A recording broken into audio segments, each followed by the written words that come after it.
Namaste. The subject of my talk today is through astrology 10 punches to knock out dragon. Dear Prime Minister, माननीय प्रधानमंत्री जी, जैसे सब देशवासी जानते हैं, हमारा देश इस समय बहुत डिफ़िकल्टीज़ में गुज़र रहा है। एक तो कोरोना वायरस की प्रॉब्लम चल रही है, उसके साथ साथ हमारे पड़ोसी चाइना और पाकिस्तान हमारे लिए अनेक प्रकार की दिक्कतें पेश कर रहे हैं और हमारे देश की ज़मीन को हड़प करने की कोशिश में हैं और सब तरह से हमारे देश को नुकसान पहुंचाना चाहते हैं। ये स्थिति देखते हुए भी मैंने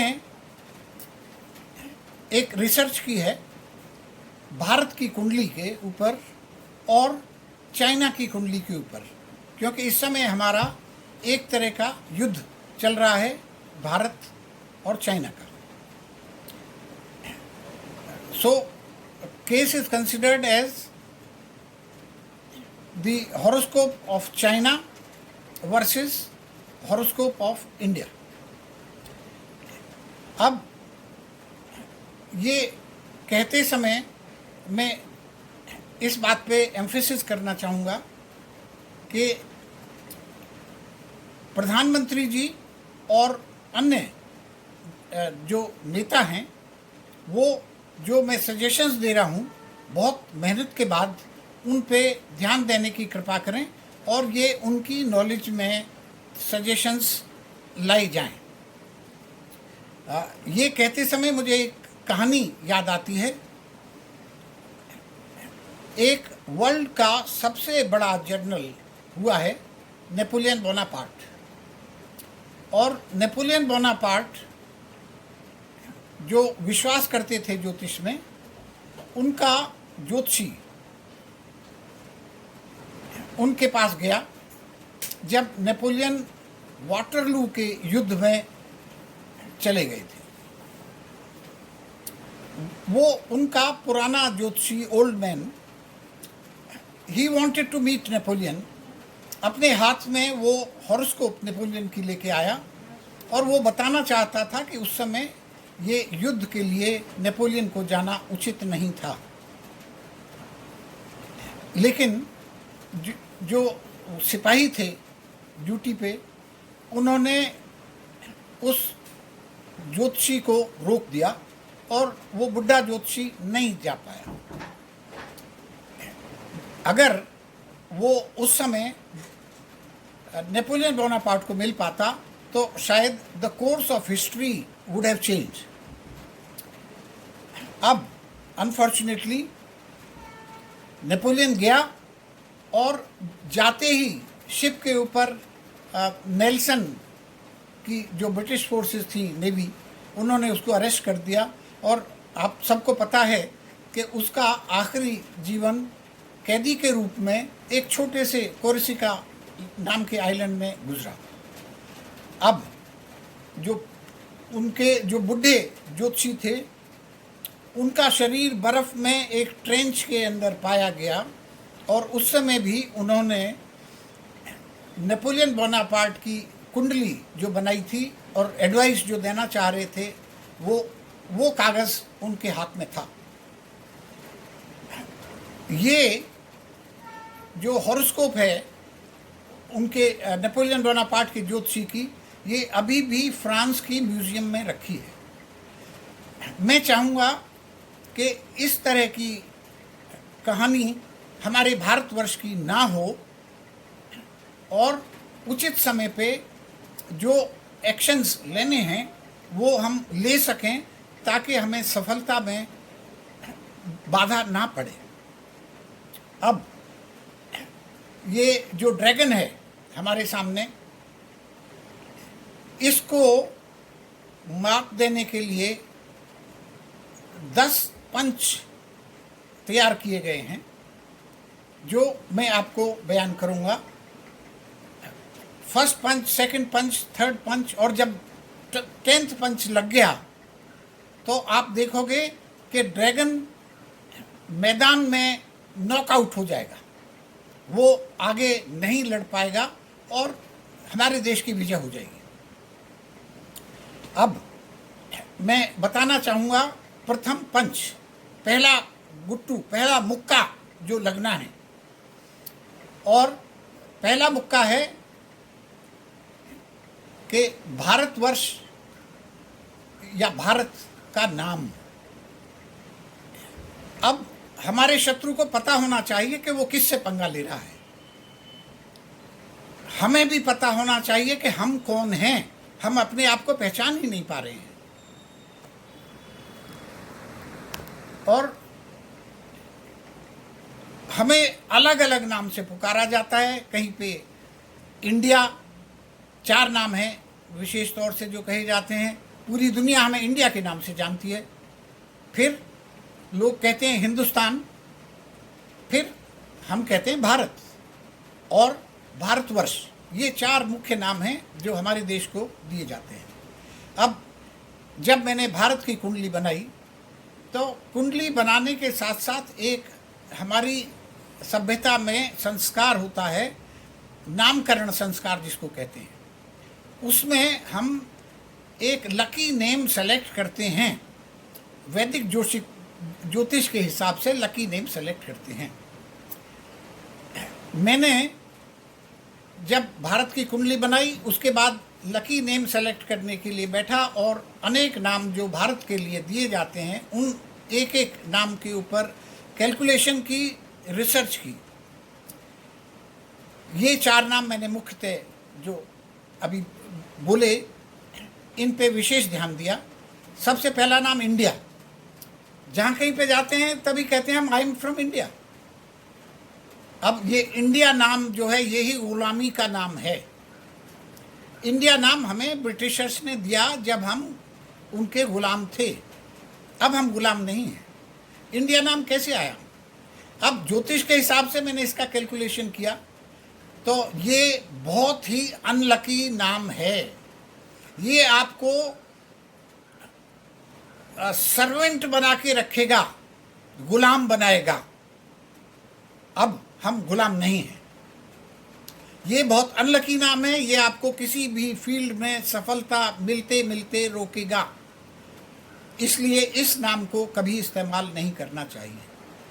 अब दूसरे नाम पे आते हैं जो कहते हैं हिंदुस्तान। हिंदुस्तान नाम की मैंने कैलकुलेशंस की और उसका भी रिजल्ट यही आया कि ये एक अनलकी नाम है।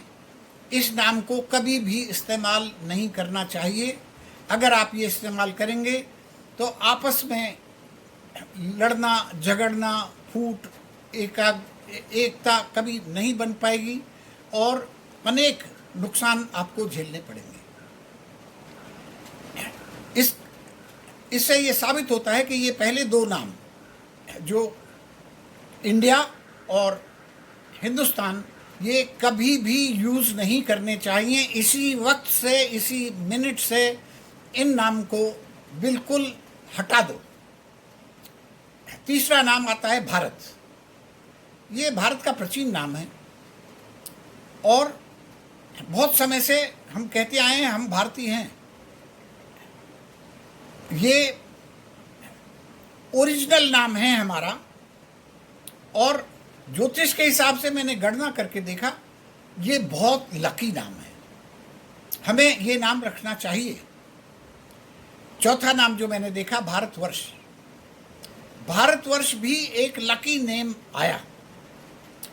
ज्योतिष की गणना के अनुसार ये भी बहुत अच्छा, उचित और भाग्यशाली नाम है।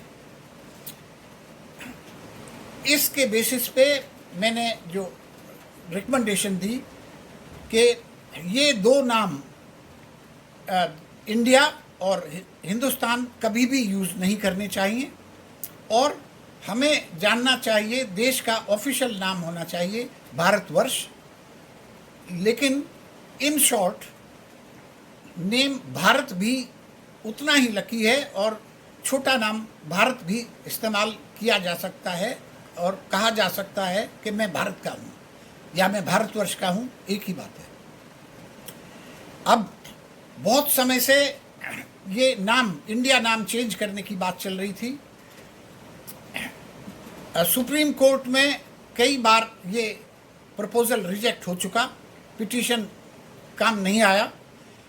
मैंने खुद स्वयं एक रिप्रेजेंटेशन दिया है जो मिनिस्ट्री ऑफ होम अफेयर्स में श्री अमित शाह जी के पास है, जिसमें मैंने रिकमेंड किया है कि हिंदुस्तान और इंडिया नाम को निकाल दो और भारत का ऑफिशियली नाम भारतवर्ष होना चाहिए और शॉर्ट नेम भारत होना चाहिए। इसके बाद में मैंने प्रधानमंत्री जी को भी इसके लिए निवेदन किया और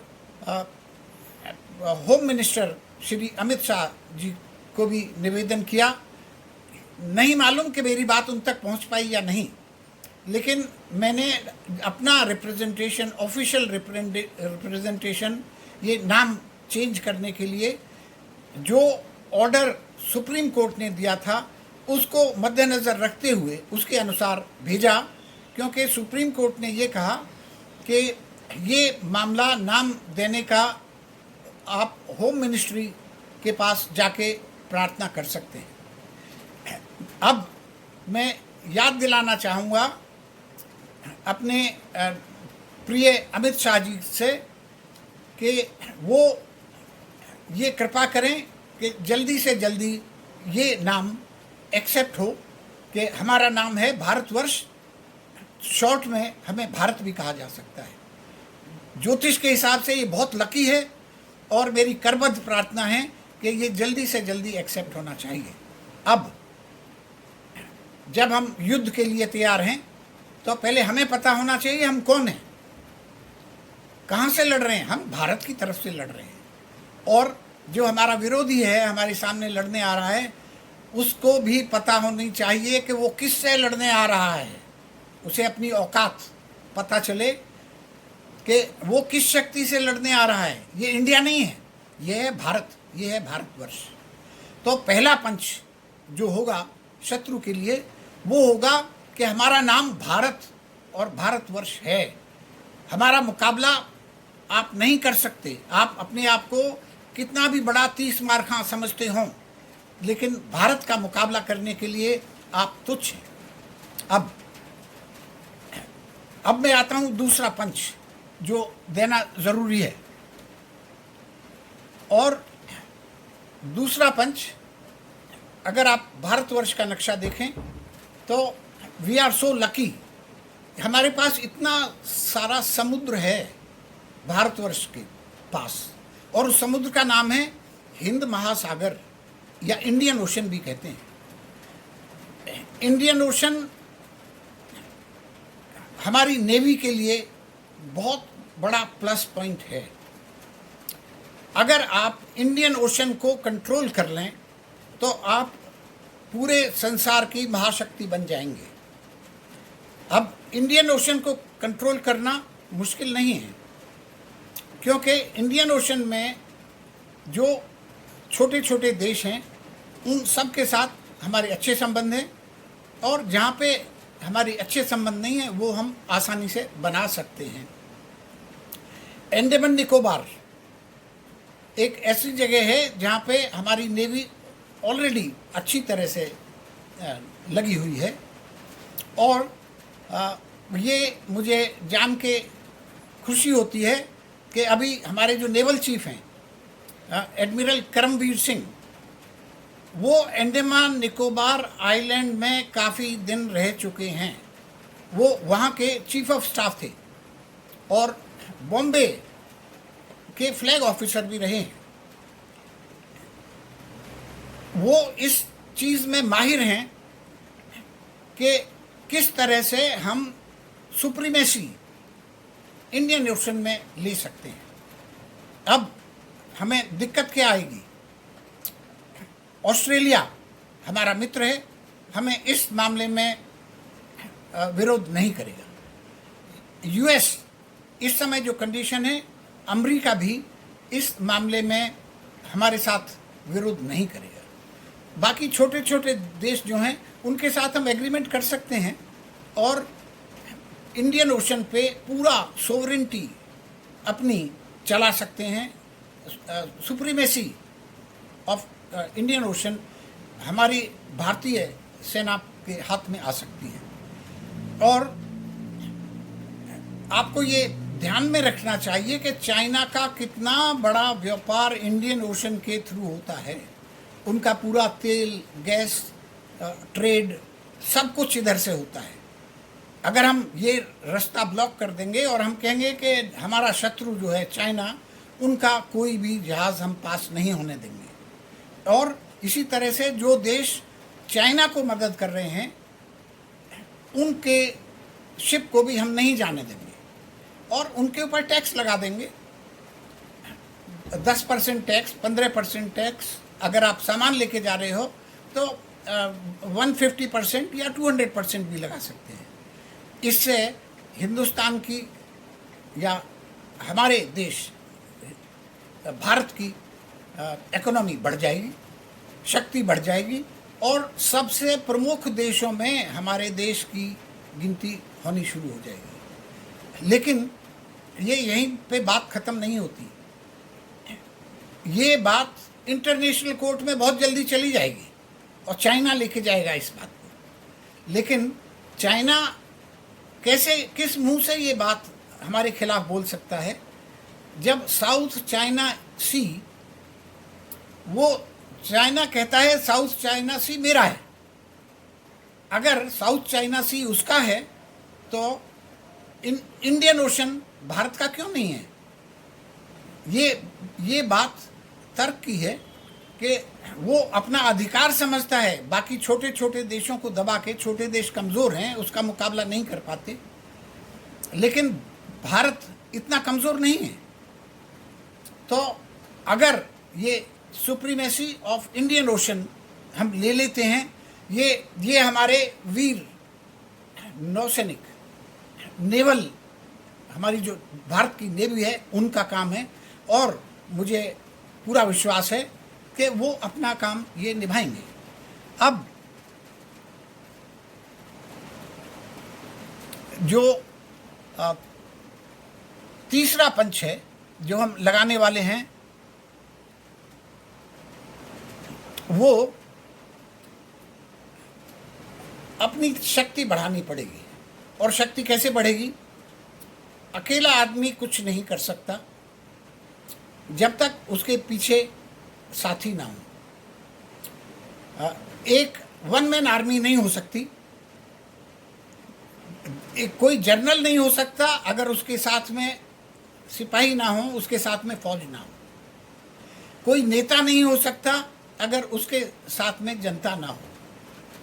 इसी प्रकार से हम किसी भी अपनी बात को नहीं मनवा सकते जब तक कि हमारे साथ हमारे मित्र ना हो। अब ये देखा है कि चाइना की पॉलिसी है एक्सपेंशन, सबकी टेरिटरीज छीनते रहो।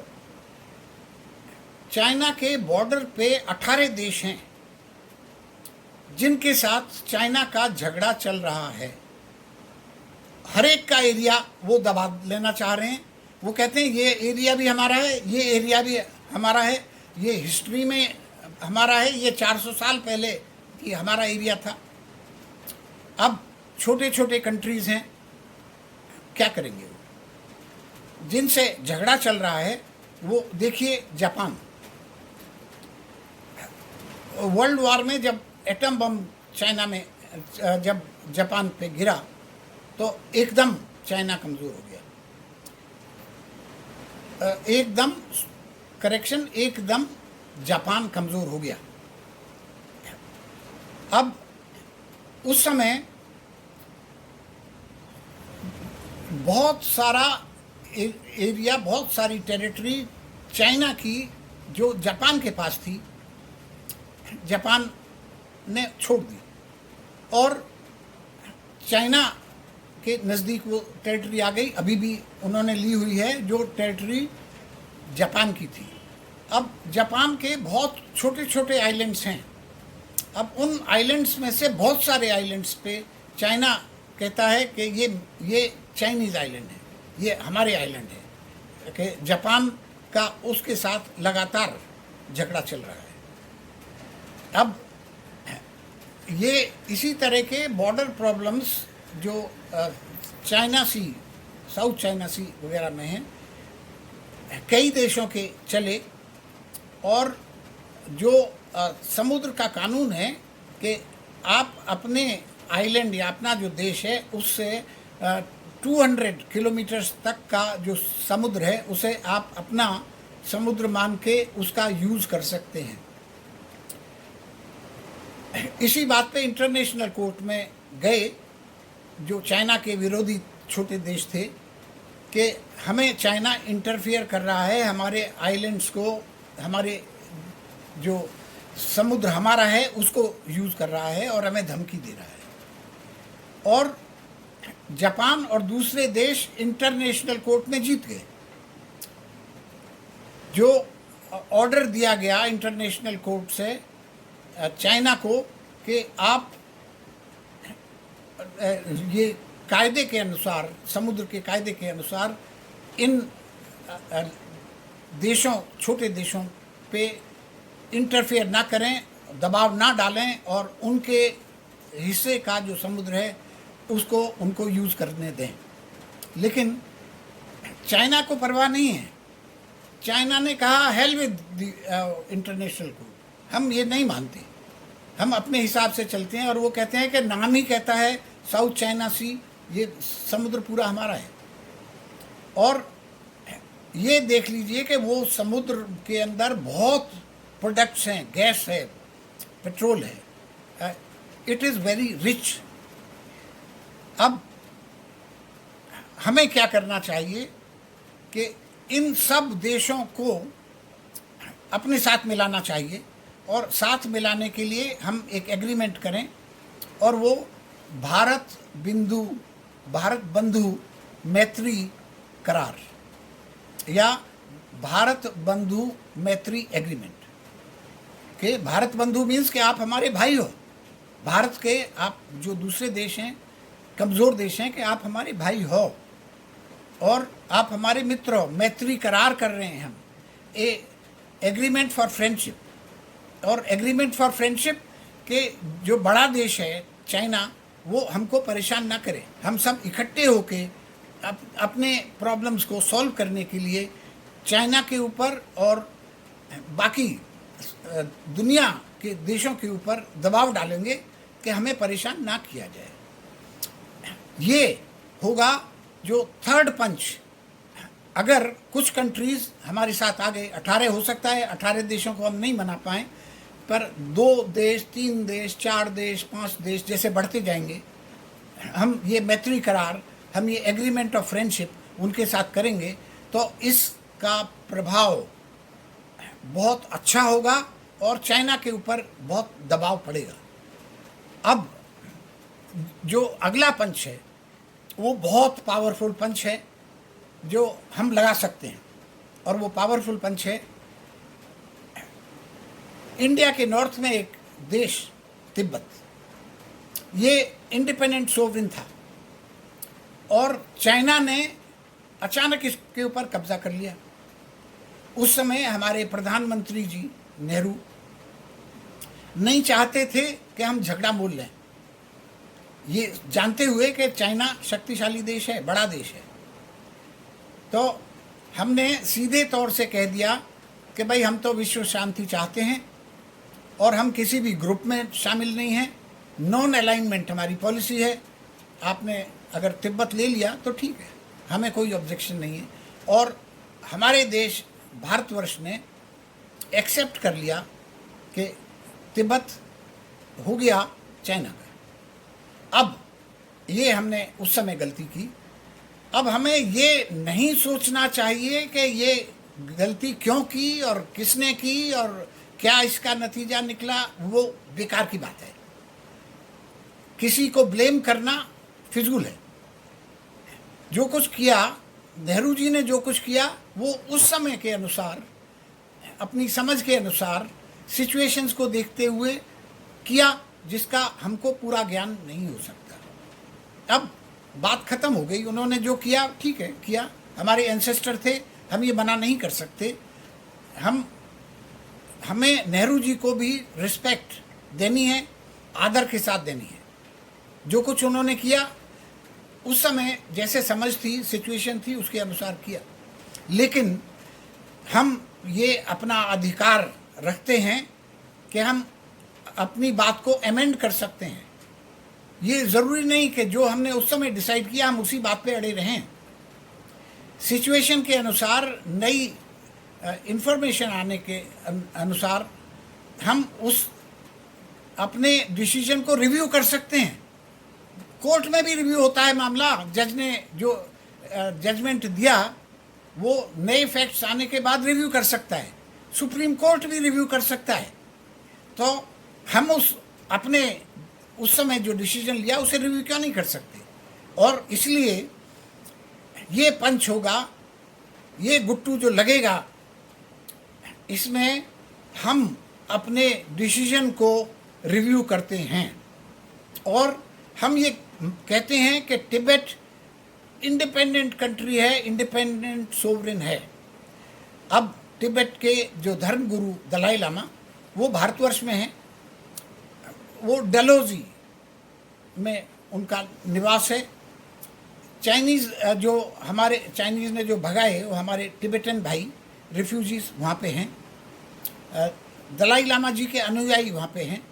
हमें उनको आदरपूर्वक शिफ्ट करना चाहिए दिल्ली में, और दिल्ली में एक एम्बेसी बना दी जाए जो एम्बेसी ऑफ तिब्बत, और दलाई लामा जी को प्रोटेक्शन दी जाए, तिब्बतन उनके फॉलोअर्स को वहाँ पे रखा जाए, आदर समेत उनको वही सत्कार दिया जाए जो हम बाकी सोवरेन कंट्रीज़ के लोगों को देते हैं। वो भी उनकी अपनी गवर्नमेंट है, वो कहते हैं ये हमारी गवर्नमेंट इन एग्जाइल है। भारत को क्या करना है?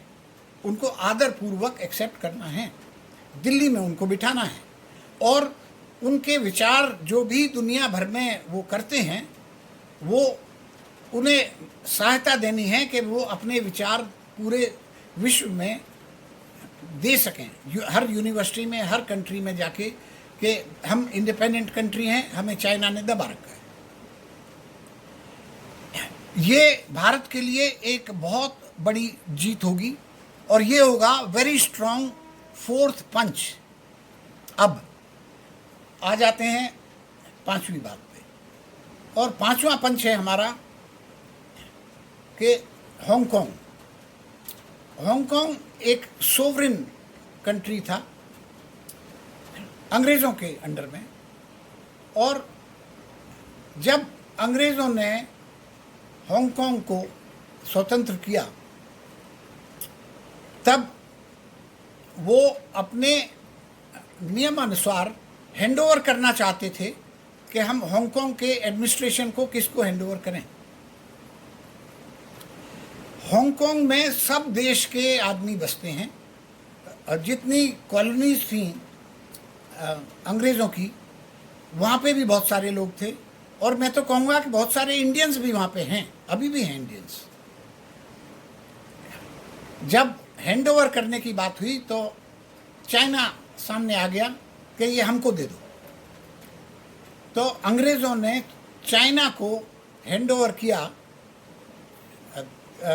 जो हांगकांग, लेकिन उनको बताया कि इनका एडमिनिस्ट्रेशन हांगकांग का जैसे अभी चल रहा है उसी तरह से चलेगा, आप उसमें दखल नहीं देंगे, और बाकी जो कुछ आप चेंज लाना चाहते हैं वो पीपल ऑफ हांगकांग के पूछे बिना आप नहीं ला सकेंगे, और वो सब का डिसीजन 50 साल बाद होगा। अब उस समय से ही जितने अत्याचार हैं चाइनीज़ आर्मी वहाँ पे कर रही है, और एक युद्ध चल रहा है, गृह युद्ध चल रहा है, जिसमें हांगकांग के सिटीजन्स लड़ रहे हैं, उनके साथ अत्याचार किया जा रहा है। चाइनीज़ आर्मी वहाँ पे दुर्व्यवहार कर रही है। और ये एक ऐसी प्रॉब्लम है जिसमें भारतवर्ष चुप बैठा है। भाई हम चुप क्यों बैठे हैं, मदद करो, कहो ठीक है। हम चाहेंगे कि ये भी अपना सोवरेन रिपब्लिक बने। अगर ये ऐसा होता है तो बहुत खुशी की बात है, पूरे संसार के लिए खुशी की बात है कि ये कम्युनिस्ट रूल से बच जाएंगे। और ये बहुत बड़ा झटका लगेगा चाइना को कि it will be a very strong fifth punch to hit the dragon. अब इसके बाद हम आते हैं रोड्स के ऊपर। अब चाइना और पाकिस्तान में बहुत दोस्ती है। चाइना ने एक रोड बनानी शुरू करी है जिसको वो कहते हैं चाइना पाक इकोनॉमिक कॉरिडोर।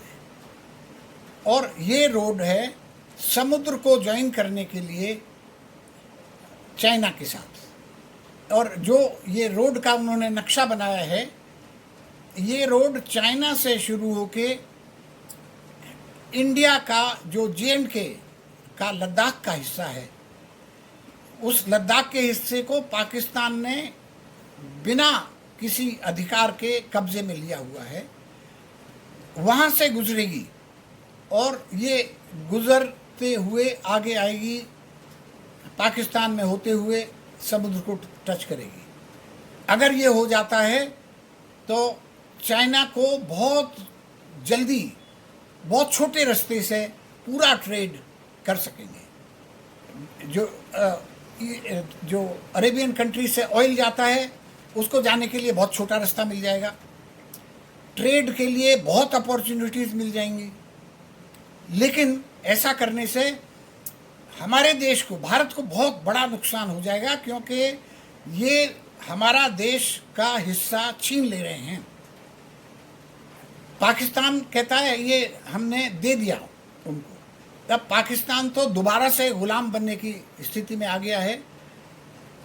वो चाइना के खिलाफ कुछ नहीं बोल सकता, क्योंकि चाइना ने पाकिस्तान को खरीद लिया है, इतना पैसा लगाया है। ये सड़क बनाने में भी पैसा जो लगा है वो चाइनीज़ का लगा है। जो अभी जो युद्ध चल रहा है हमारा चाइना के साथ, उसका एक विशेष पॉइंट ये भी है, क्योंकि चाइना को खतरा है कि जहाँ से ये रोड गुजरती है, जिसको आज़ाद कश्मीर कहता है पाकिस्तान, वो हिस्सा हिंदुस्तान का हिस्सा है, वो हिस्सा इंडिया का हिस्सा है, वो हिस्सा भारत का हिस्सा है, वो भारतवर्ष का हिस्सा है, वो लद्दाख का हिस्सा है।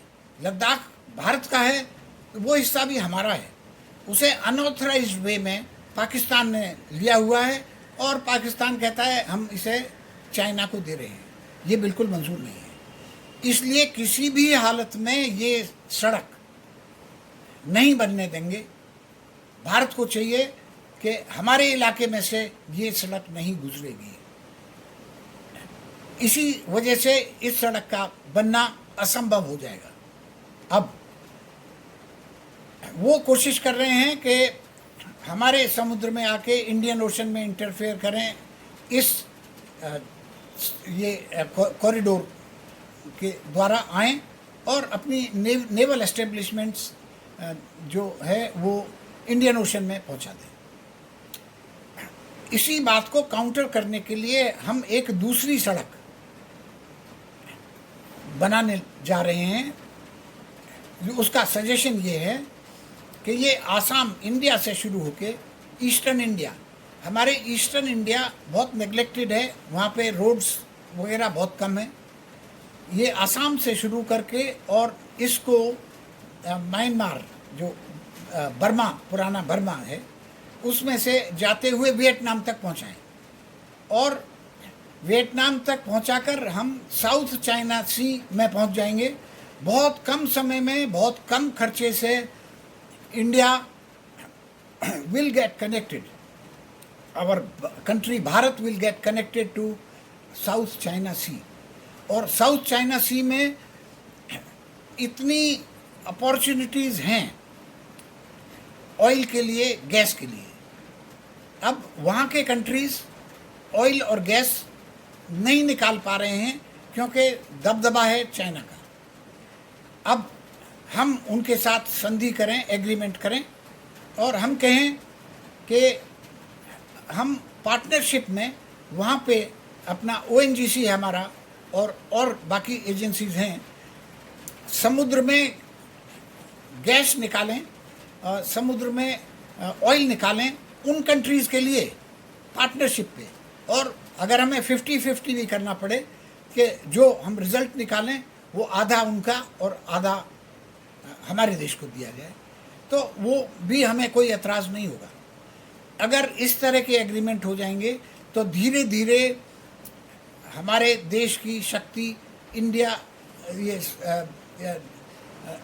दूसरे समुद्र में भी, जो साउथ चाइना सी में भी हो जाएगी, और ये बहुत बड़ा नुकसान होगा ड्रैगन का। वहाँ के छोटे छोटे कंट्रीज़ हैं, उनसे मैत्री संबंध हैं हमारे, वो हमारे खिलाफ नहीं है, लेकिन उनसे एग्रीमेंट करके उनके लिए हम ऑयल और गैस लें और पार्टनरशिप पे करें। अब अगला आता है ताइवान। अब ताइवान की बारी है। ये जो है सिक्स्थ पंच बताने जा रहा हूँ मैं, जो छठा मुक्का हमें लगाना है ड्रैगन को। अब आप मोटे तौर से ये देखिए, एक आइलैंड है ताइवान, ये चाइना का आइलैंड है। चाइना एक नहीं है, there are 2 China countries, one is mainland China और दूसरा है ताइवान। अब चाइना की ही एक पार्टी कंट्रोल किए हुए है मेनलैंड चाइना को, जी जिसके प्रेसिडेंट हैं, जिनका हमारे साथ झगड़ा चल रहा है, और दूसरा कंट्री है रिपब्लिक ऑफ चाइना जो ताइवान है।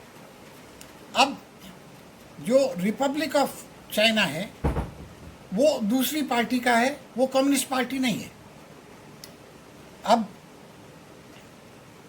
जो कहना है मेनलैंड चाइना वालों का, वो कहते हैं कि हम कुछ समय बाद में कब्ज़ा कर लेंगे ताइवान के ऊपर भी, और it will B one China, वो भी हमारा हिस्सा बन जाएंगे, और इसमें समय लग सकता है 2 साल, 4 साल, 10 साल, 15 साल के, लेकिन वो भी हमारा हिस्सा बन जाएगा। जबकि ये बात गलत है। जो ताइवान है वो एक इंडिपेंडेंट कंट्री है, सोवरेन कंट्री, और उनकी गवर्नमेंट अलग है। उनका नाम है रिपब्लिक ऑफ चाइना, जिसको शॉर्ट में कहते हैं ROC। और जो कम्युनिस्ट चाइना है, मेनलैंड चाइना, उसका नाम है पीपल्स रिपब्लिक ऑफ चाइना, जिसको कहते हैं PRC शॉर्ट में। अब ये दोनों पार्टियों में बहुत युद्ध हुआ है, बहुत खून खराबा हुआ है पहले, और ये एक नहीं हो सकते। अब जो शक्तिशाली है मेनलैंड चाइना, उन्होंने पूरे संसार के ऊपर ये दबाव दिया हुआ है कि आप ताइवान को कंट्री मत मानो, इसको रिकॉग्नाइज ना करो। अब there are 14 countries who have accepted Taiwan as real China। अब इनका तरीका है मेनलैंड चाइना का कि जो कोई भी इनके यहाँ पे विदेशी जाता है, पॉलिटिकल लीडर जाता है, दूसरे कंट्री का लीडर जाता है, उससे सबसे पहले एग्रीमेंट साइन कराते हैं कि आप ताइवान को रिकॉग्नाइज नहीं करोगे एज इंडिपेंडेंट कंट्री, और उनके साथ कोई भी संबंध नहीं रखोगे। अब ताइवान छोटा कंट्री है, 14 कंट्रीज ने उसे एक्सेप्ट किया है।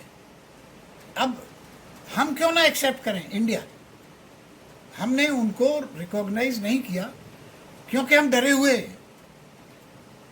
हमने कहा ऐसा अगर करेंगे तो मेनलैंड चाइना नाराज़ हो जाएगा। मेनलैंड चाइना शक्तिशाली कंट्री है, स्ट्रॉन्ग कंट्री है। अरे भाई कैसे होगा जब हमें खुद परेशान कर रहा है मेनलैंड चाइना, तो हम क्यों नहीं इसे रिकॉग्नाइज करें? ताइवान को रिकॉग्नाइज करो, ताइवान के साथ फ्रेंडली रिलेशंस करें। ताइवान वही चीज़ें बनाता है, वही खिलौने बनाता है, वही इलेक्ट्रॉनिक आइटम्स बनाता है। वियतनाम भी वही इलेक्ट्रॉनिक आइटम्स बनाता है जो मेनलैंड चाइना बनाता है। हम उनसे क्यों ना खरीदें? कॉस्ट भी उनकी वही है, ज़्यादा कॉस्ट नहीं मांगते। अगर हम रिकॉग्नाइज करें, क्या परेशानी है? क्या हो जाएगा? कौन सा हुआ आ जाएगा भाई? जब हम ऑलरेडी परेशान हैं, मेनलैंड चाइना हमें तंग कर रहा है, तो हम दोस्ती क्यों ना करें? इसलिए ये होगा एक सिक्स्थ पंच कि ताइवान को इंडिया रिकॉग्नाइज करे एज ए सोवरेन रिपब्लिक और उनके साथ अच्छे संबंध बनाए। अब हम आते हैं रोड्स की बात पे।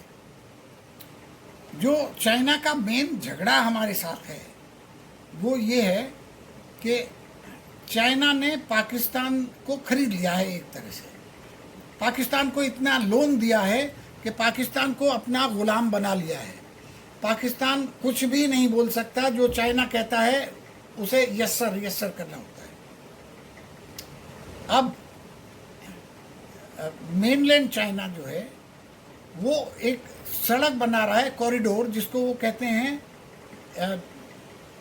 China Pakistan economic corridor.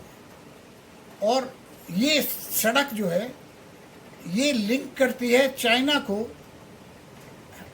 ये सड़क जो पाक ऑक्युपाइड कश्मीर है, जो लद्दाख का हिस्सा है, जो कानूनन तौर से इंडियन टेरिटरी है, उसमें से ये सड़क पास होती है और ये आगे जाके समुद्र में मिल जाती है, ताकि वहाँ पे एक इन्होंने पोर्ट बना लिया है। चाइना ने बहुत बड़ा पोर्ट बना लिया है, क्योंकि उस समुद्र में चाइना एंट्री चाहता है ताकि वो इंडिया को इंडियन ओशन में भारत को चैलेंज कर सके, अपनी नेवी वहाँ पे नेवल पावर स्थापित कर सके। अगर ये कॉरिडोर बन जाता है तो चाइना को बहुत फ़ायदा होगा, बहुत फ़ायदा होगा। उनको अरेबियन कंट्रीज से जो ऑयल है बहुत छोटे रास्ते मिल जाएगा। अभी उन्हें बहुत घुमा के लॉन्ग डिस्टेंस पे लेना पड़ता है, जो बहुत खर्च आ जाता है उसमें। उनकी इतनी बचत हो जाएगी, फिर उनका राज्य सड़क पाकिस्तान के बीच में से आती है तो उनका आधिपत्य है। पाकिस्तान को उन्होंने लोन दे दे के अपना गुलाम बना दिया है, इसलिए पाकिस्तान कोई उनका विरोध नहीं कर सकता। अब ये सड़क कानूनन नहीं बन सकती क्योंकि ये लद्दाख में से जाती है। लद्दाख कानूनन तौर से इंडिया का है। किसी भी हालत में भारत को चाहिए कि ये सड़क ना बनने दें। ये सड़क लद्दाख में से नहीं जाएगी, नहीं जाएगी, नहीं जाएगी अगर हम हिम्मत रखेंगे और हम रोक देंगे। हम जब भारत कह देगा कि किसी तरह से भी ये हमारी टेरिटरी है, हम इस पे कब्जा भी कर लेंगे और सड़क नहीं जाने देंगे, पाकिस्तान का कोई अधिकार नहीं है कि वो इस ज़मीन को गिफ्ट करके दे दे चाइना को। अब चाइना ने लद्दाख में हमारी 38,000 किलोमीटर ज़मीन हड़प कर रखी है। 1962 में जब उन्होंने हमारे ऊपर हमला किया था तो लद्दाख का 38,000 स्क्वायर फीट ऑलरेडी लिया हुआ है और यहाँ पे पाकिस्तान की तरफ से कोई ऑब्जेक्शन नहीं है और पाकिस्तान अपने यहाँ से भी रास्ता दे रहा है, पैसे ले रहा है उनसे, कर्ज ले रहा है और उनको ये सुविधा दे रहा है। हम अगर ये रोक देंगे तो ये भारत की बहुत बड़ी जीत होगी और ये बहुत बड़ा पंच लगेगा ड्रैगन को। इसके साथ ही हम इस बात को आगे बढ़ाते हुए अपनी एक सड़क बनाएं अपने ईस्टर्न इंडिया से। हमारे ईस्टर्न इंडिया की स्टेट्स बहुत नेग्लेक्टेड हैं, वहाँ पे कम्युनिकेशन बहुत अच्छा नहीं है, सड़कें बहुत कम हैं। आसाम से लेके एक सड़क बनाएं जो बर्मा होती हुई, म्यांमार जिसको अभी कहते हैं कंट्री को, थाईलैंड होती हुई वियतनाम में जाए, और वियतनाम में जाने के बाद में समुद्र जो है साउथ चाइना सी पे पहुंच जाएंगे। अब साउथ चाइना सी पे अगर हम वहाँ पे पहुँच गए तो हम अपना व्यापार एकदम बढ़ा पाएंगे, क्योंकि बहुत छोटे रास्ते से अभी हमें बहुत घूम के जाना पड़ता है, तब बहुत छोटे रास्ते से वहाँ पे पहुँच जाएंगे।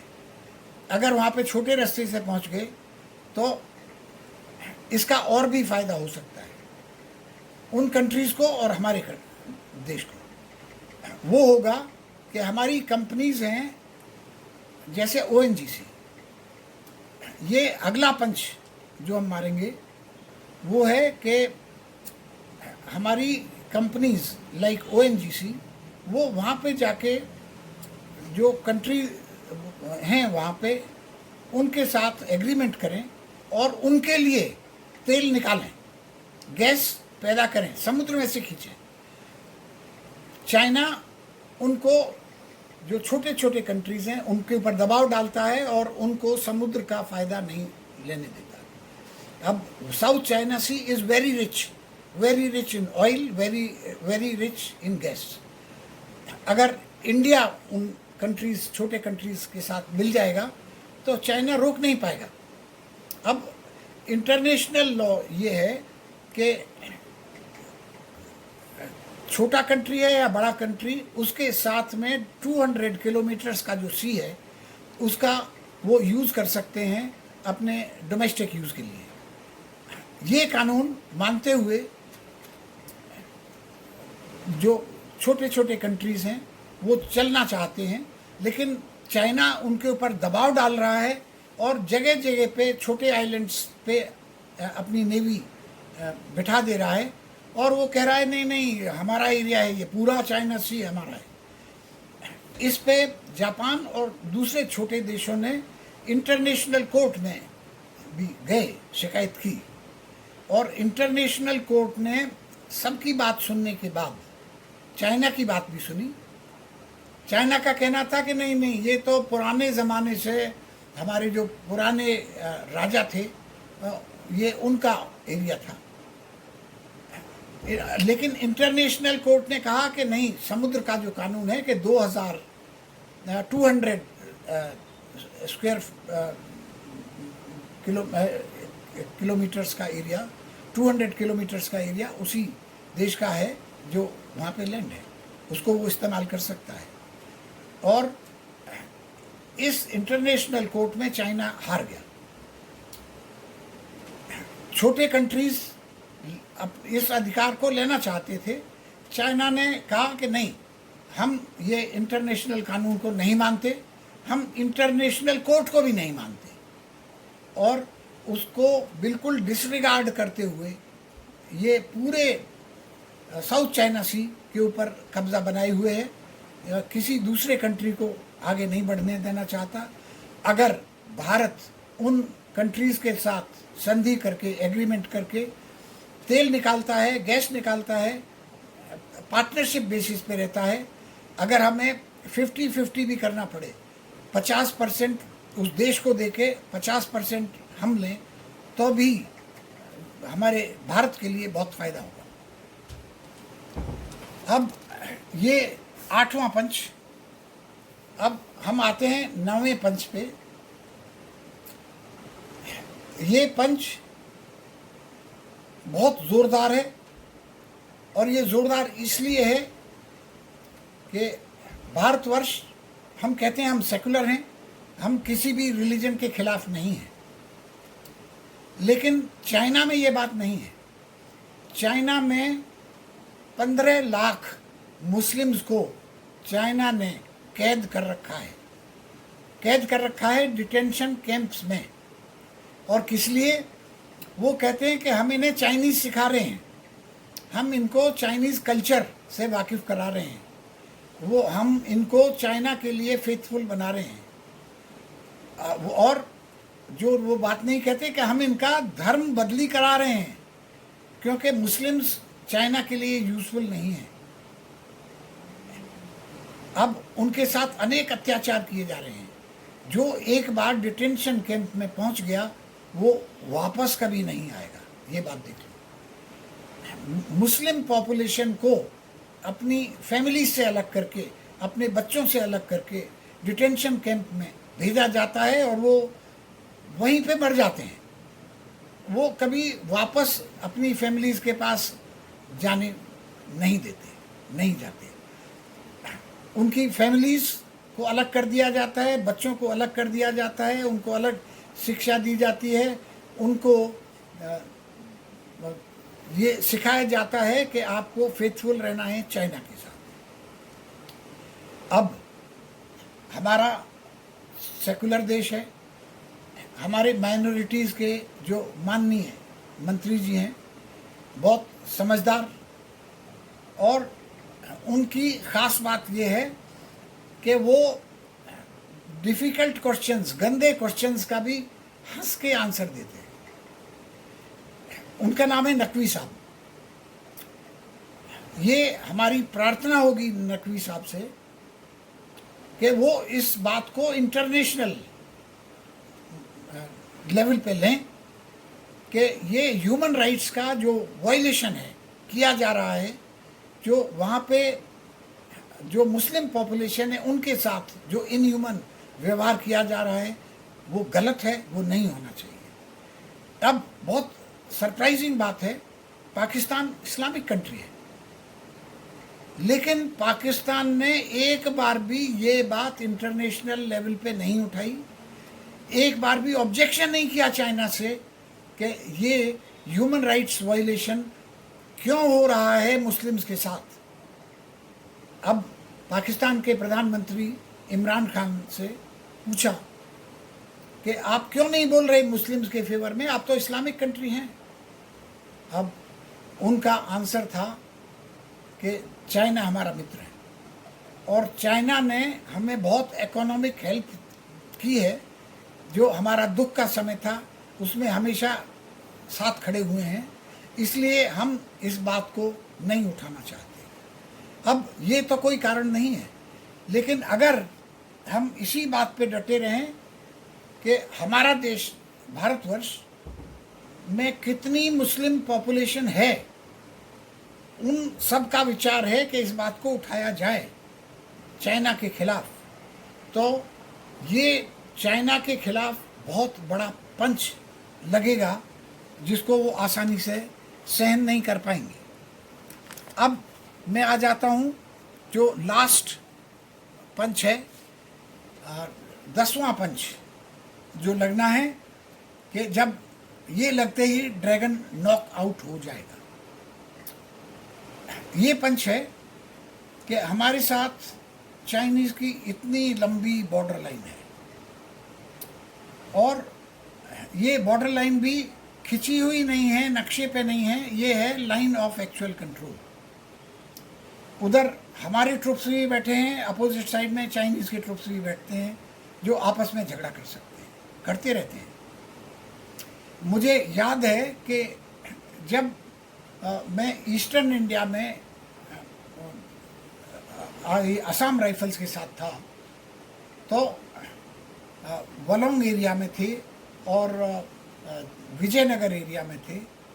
वहाँ पे पहली पेट्रोल पे ही जब मैं गया और जब हम बॉर्डर पे पहुँचे, इंडिया और चाइना के बॉर्डर पे, तो वहाँ पे देखा हमने एक बहुत बड़ा पत्थर था जिस पे एक साइड में लिखा हुआ था इंडिया और दूसरी साइड में लिखा हुआ था चाइना। वहाँ पे गया तो मेरे साथ जो सूबेदार साहब थे उन्होंने मेरे को कहा, हजूर ये क्या? मैंने कहा क्या हो गया साहब? ही सेज के ये जब हम पिछली बार पेट्रोल पे आए थे 15 दिन पहले तो ये पत्थर उधर था और हमारे बाद में चाइनीज़ पेट्रोल आई होगी और लुढ़का लुढ़का के इन्होंने करीब 200 गज का हमारा एरिया छीन लिया। तो मैं पहली बार गया था, मैंने कहा साहब बताओ, उसने कहा कोई बात नहीं, गुस्सा मत हो। और सब हमारे पास कोई 15 जवान थे हमारे साथ में, सबको बुलाया और उसने कहा जोर लगा के हैया, पत्थर को खिसकाया। मैंने भी उनके साथ जोर लगाया और बताया साहब इसको हम आगे पहुंचा देंगे। और उस पत्थर को, बहुत बड़ा पत्थर था, किसी तरह से पसीने पसीने हो गए, लुढ़काते हुए हम ले गए। और जो हमारा एक्चुअल एरिया था उससे भी 100 गज जाके अंदर करके खड़ा कर दिया कि ये इंडिया और ये पाकिस्तान, ये इंडिया और ये चाइना। और उसके बाद चाय बनाई हमने और खूब हंसी मजाक किया और वापस आई। तो ये है अनमार्क्ड जो लाइन ऑफ एक्चुअल कंट्रोल, जो पेट्रोल्स डिसाइड करती हैं कि यहाँ तक हमारा एरिया है, यहाँ तक उनका है। अब यहाँ पे ये ज़रूरी है कि उसी इलाके में रहने वाले लोगों को हम फौज में भर्ती करें। अब जैसे लद्दाख स्काउट्स है, लद्दाख स्काउट्स के साथ में रहा हूँ।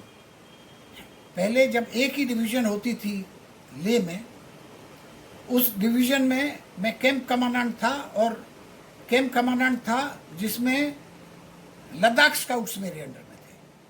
मेरे सब जेसीओज जवान लद्दाख स्काउट्स के थे। और लद्दाख स्काउट्स और मेरी रेजिमेंट, डोगरा रेजिमेंट, एक ही है। Ladakh scouts is a part of the Dogra regiment और Dogra regiment is a part of Ladakh scouts. हमारा कर्नल ऑफ द रेजिमेंट भी एक ही है। लेकिन लद्दाख स्काउट्स के जो जवान हैं वो वहीं पैदा हुए हैं और पैदा होते ही उन्होंने उस ऑक्सीजन में सांस लिया है। उनको एक्लेमेटाइज करने की ज़रूरत नहीं पड़ती। जब हम यहाँ से जाते हैं तो हमें 1 हफ्ते के लिए एक्लेमेटाइज करना पड़ता है। वो ऑलरेडी एक्लेमेटाइज हैं। सबसे ज़्यादा फिट वही हैं वहाँ पे लड़ने के लिए। अब इसी तरह से लद्दाख स्काउट्स है, लद्दाख स्काउट्स की जितनी बटालियन है और बढ़ा दो, उनको ये बॉर्डर को मैन करने दो।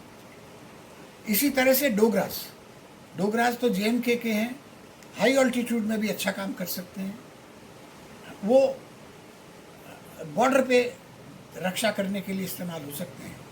कमाऊस, कमाऊनीज भी उस एरिया के हैं जो हाई ऑल्टीट्यूड का एरिया है, पहाड़ी एरिया है। वो ट्रुप्स भी बहुत सूटेबल है वहाँ के लिए। अब इसी तरह से जब हम आ जाते हैं, जो पुराना नीफा था, जिसको अभी अरुणाचल हम कहते हैं, वहाँ के जवान भी नौकरी चाहते हैं, खुशी से भर्ती होंगे और उन्हें वहाँ तैनात किया जाए। और इसी तरह से जो लोकल्स हैं उनको हम फौज में भर्ती करके यूज़ करें उन एरियाज़ में। हमारे पास है इंडो टिबेटन बॉर्डर पुलिस, जिसमें आधे टिबेटन्स हैं जो हमारे लिए बहुत वफादार हैं। अब ये कहना कि इन लोगों का एडमिनिस्ट्रेशन कैसे चलेगा, इन सब न्यू रेजिंग्स में सब लोकल जो पहाड़ी लोग जो भर्ती होते हैं, उसमें ऑफिसर, रेगुलर इंडियन आर्मी के ऑफिसर जाते हैं, जैसे असम राइफल में। और जब ऑफिसर आपके लोकल इंडियन आर्मी के ऑफिसर होंगे तो आप ये विश्वास करो कि everybody will be faithful, one will be patriotic, और ये भारतवर्ष के लिए उतने ही जोश से लड़ेंगे जितना कोई भी भारतीय लड़ेगा। तो ये रीऑर्गेनाइजेशन ऑफ इंडियन आर्मी करना बहुत ज़रूरी है। और रीऑर्गेनाइजेशन के लिए मैं बहुत ज़्यादा कहने के हालत में नहीं हूँ, क्योंकि ये डिसाइड करेगा अभी सिचुएशन क्या चल रही है उन एरियाज़ में जहाँ पे मैं बहुत समय से नहीं गया हूँ। मैं कारगिल में रहा हूँ करीब 2.5-3 साल, हाईएस्ट पीक्स पे, जहाँ पे नॉर्मल लोग सांस नहीं ले पाते थे। लद्दाख में रहा हूँ, अरुणाचल में रहा हूँ, लेकिन अभी सिचुएशन जो वहाँ पे ऑफिसर्स हैं वो ही तय कर पाएंगे, और ये मामला डिसाइड होना चाहिए टॉप लेवल पे। जैसे हमारे रक्षा मंत्री हैं, वो बहुत बहुत ही एक्सपीरियंस्ड पॉलिटिशियन हैं, इन राजनाथ जी, उनका मैं बहुत सम्मान करता हूँ, और वो बहुत देश प्रेमी है। अब इसी तरह से हमारे होम मिनिस्टर, उनका भी इस रीऑर्गेनाइजेशन में ताल्लुक होगा, और अमित शाह, उनको मैं आशीर्वाद देना चाहूँगा, जितना अच्छा वो काम कर रहे हैं, और उनका उत्साह में वर्धन करना चाहूँगा। अब जो हमारे CDS हैं, अब उनसे ऊपर ले लेते हैं जो national security adviser Shri Doval साहब, अजीत डोवल। अब अजीत डोवल तो मेरे स्कूलमेट है। जब हम स्कूलमेट्स को मिलते हैं तो नॉर्मली अपना स्कूल नंबर लेके याद करते हैं, कि जैसे मेरा अजमेर स्कूल का स्कूल नंबर था 1069। अब अजीत जी का क्या स्कूल का नंबर है मुझे याद नहीं, लेकिन वो स्कूल नंबर से हम निकाल लेते हैं कि भाई आप तब गए थे, आप उस समय निकले थे, आप उस समय गए थे, आपने ये काम किया था, आप उस हाउस में रहते थे। हमारे 4 हाउसेज होते थे, तो मैं पृथ्वीराज हाउस का हाउस कैप्टन होता था। इन सब बातों से एकदम लिंकअप हो जाते हैं। अब अजीत डोवल जी इतने ऊंचे पद पे पहुंचे हैं कि उनका हम गर्व करते हैं। अब मैं तो उनको जानता हूं, वो मेरे को जानते हैं नहीं, ये वो डिसाइड करें। पर इतना मैं वाउच कर सकता हूं, इतना मैं ट्रस्ट कर सकता हूं कि अजीत डोवल देश के प्रति जो कुछ भी करेगा वो बहुत ही सही होगा। वो बहुत स्ट्रांग आदमी हैं, बहुत मेहनती आदमी हैं, और मेरा स्कूलमेट है, क्यों ना कहूँ मैं ये, मुझे वो कहने से कोई नहीं रोक सकता। अब जो हमारे चीफ ऑफ डिफेंस स्टाफ, एक नया पद है। भारतवर्ष ने एक बहुत अच्छा डिसीजन लिया कि आर्मी, एयरफोर्स, नेवी इकट्ठी होनी चाहिए, बहुत मजबूत एक दूसरे के साथ जुड़ी हुई, और एक उनके ऊपर प्रमुख एक होना चाहिए। This is a very good step for integration of the forces of all the 3 forces. अब इंटेग्रेशन ये ऑलरेडी है। वैसे जैसे NDA, नेशनल डिफेंस एकेडमी में हम तीनों आर्मी, नेवी, एयरफोर्स के साथ एक साथ इकट्ठी 3 साल की ट्रेनिंग करते हैं, जिसकी वजह से मेरे मित्र आर्मी में भी हैं, एयरफोर्स में भी हैं, और नेवी में भी हैं। हम मिलते रहते हैं, हम रिटायरमेंट के बाद भी मिलते रहते हैं एक दूसरे से, जो हमने बचपन में टाइम साथ गुजारा था, और वो हमारी एक भाई भाई की रिलेशनशिप बन गई थी। अब उसी को आगे बढ़ाते हुए ये कदम लिया गया कि एक चीफ ऑफ डिफेंस स्टाफ बनना चाहिए। वो पद जनरल रावत, जनरल बिपिन रावत को मिला है। अब मैं बिपिन को नहीं जानता, क्योंकि उनके पिता जो उस समय थे मेजर लक्ष्मण सिंह रावत, वो मेरे साथ थे, मेरे सीनियर थे। वो 3rd battalion of 11 Gurkha rifles में थे। उसी ब्रिगेड में मैं अपनी बटालियन में था, और मुझे याद है कि मैंने उनके साथ करीब 2 महीने बिताए जिसमें एक कोर्ट ऑफ इंक्वायरी चल रही थी, जिसके उस समय major L S. Rawat was presiding officer, और उसमें as a young captain from the same brigade I was a member of the same court of inquiry. उसमें बहुत सारे सिविलियन विटनेसेस थे, इसलिए टाइम काफ़ी लगा, और उनसे मैंने बहुत कुछ सीखा। He was a company commander and he was about 10 years senior to me in service. So I would say that he was a great gentleman. और अभी कुछ वर्ष पहले उनका स्वर्गवास हो गया है। मुझे उनसे मिलने का मौका नहीं मिला। लेफ्टिनेंट जनरल बन के रिटायर हुए, और he was one of the best gentleman of the army. मुझे याद है बहुत अच्छे से कि हम सुबह जाते थे और कोर्ट ऑफ इंक्वायरी करने के लिए एक लंच, एक छोटी सी टेबल पे बैठ के मैं और वो साथ लंच करते थे। एक दिन उनके मेस से खाना बन के आता था, एक दिन मैं अपने मेस से बन के लेके जाता था, और वो मुझे कहते थे कि भाई ये डोगरा पलटन का पलदा बहुत अच्छा बना है। अब वो सीनियर ऑफिसर थे, इसलिए वो अपनी गुरखा राइफल्स का 11 GR का जो खाना लेके आते थे, मैं उस पर कमेंट तो कुछ पास कर ही नहीं सकता था, सिवाय इसके कि sir this is very nice.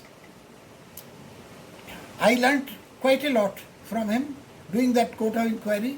और वो मेरे को कहते थे कि जब स्टेटमेंट लिखा जाए तो मेरे को कहते थे कि तू लिख से, और रीज़न वो देते थे कि क्योंकि तेरा हैंडराइटिंग लेजिबल है, और मेरा गुरखा क्लर्क जो है वो आसानी से पढ़ सकेगा, मेरे पास नहीं लेके आएगा कि ये क्या लिखा है साहब। तो उस बहाने वो मुझे रोज़ पेन लेके बिठा देते थे कि मैं बोलता जाऊँगा और स्टेटमेंट तू लिखता जा। चलो वो भी बीत गया, और सिर्फ याददाश्त रह गई है that general Rawat, that time major Rawat was one of the best soldiers and one of the best gentlemen that I have ever seen in my life. अब आ जाते हैं आर्मी, नेवी और एयरफोर्स के चीफ्स। अब बहुत खुशी की बात है कि ये तीनों चीफ एक ही कोर्स के हैं, एक एनडीए कोर्स के हैं। इनका कोर्स शायद 58th कोर्स है, मेरा कोर्स 20th कोर्स है, 20th कोर्स का मतलब कि मैं 18 बरस पहले उसी माहौल से गुजरा था, और 18 साल में तो जनरेशन चेंज हो जाती है। और भी जो इंटेग्रेशन है हमारा, कि इन तीनों chiefs, army chief, navy chief और एयरफोर्स चीफ, इनके पिता वेटरन रहे हैं, और वेटरन होने के नाते तो जो हमारा फौजी रिश्ता उनसे बनता है, उसके अनुसार मुझे तो ये तीनों आर्मी, नेवी और एयर चीफ तीनों पे गर्व करते हुए आशीर्वाद ही देना है। अब जो मैं कर सकता हूँ मेरे से अच्छा ये करेंगे, और जो रीऑर्गेनाइजेशन होगा, जितने भी मान भावों का मैंने नाम लिया,